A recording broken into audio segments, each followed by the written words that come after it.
ADRE result 7 March শুক্ৰবাৰে যিসকলে পাছ কৰিব তেওঁলোকক অভিনন্দন জনাইছোঁ যাতে অৰেলৰ বাবে তেওঁলোক সাজু হ'ব পাৰে আৰু যিসকলে পাছ নকৰিব আমি পুনৰ এই বছৰৰ শেষৰ ফালে নতুন বিজ্ঞাপন দিয়াৰ বাবে চেষ্টা কৰিম আপোনালোকে আৰু এবাৰ পৰীক্ষাত অৱতীৰ্ণ হ'ব আৰু লগতে অসমত উদ্যোগসমূহো আহিব মুখ্যমন্ত্ৰীৰ আত্মনিৰ্ভৰ অসম অভিযানো আছে আমি নিজকে তৃতীয় আৰু চতুৰ্থ বৰ্গত নহলেও বেলেগ ধৰণে পাছ কৰি বেলেগ ধৰণেও জীৱন সফল কৰাৰ বাবে আমি প্ৰচেষ্টা কৰিম এডিআৰই ৰিজাল্ট 7 মাৰ্চ শুক্ৰবাৰে যিসকলে পাছ কৰিব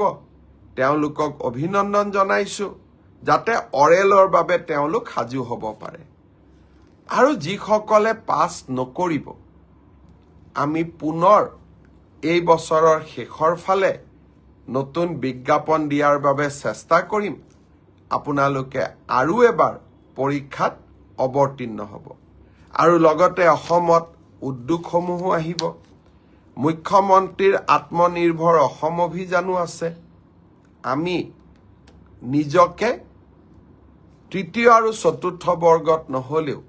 বেলেগ ধৰণে পাছ কৰি বেলেগ ধৰণেও জীৱন সফল কৰাৰ বাবে আমি প্ৰচেষ্টা কৰিম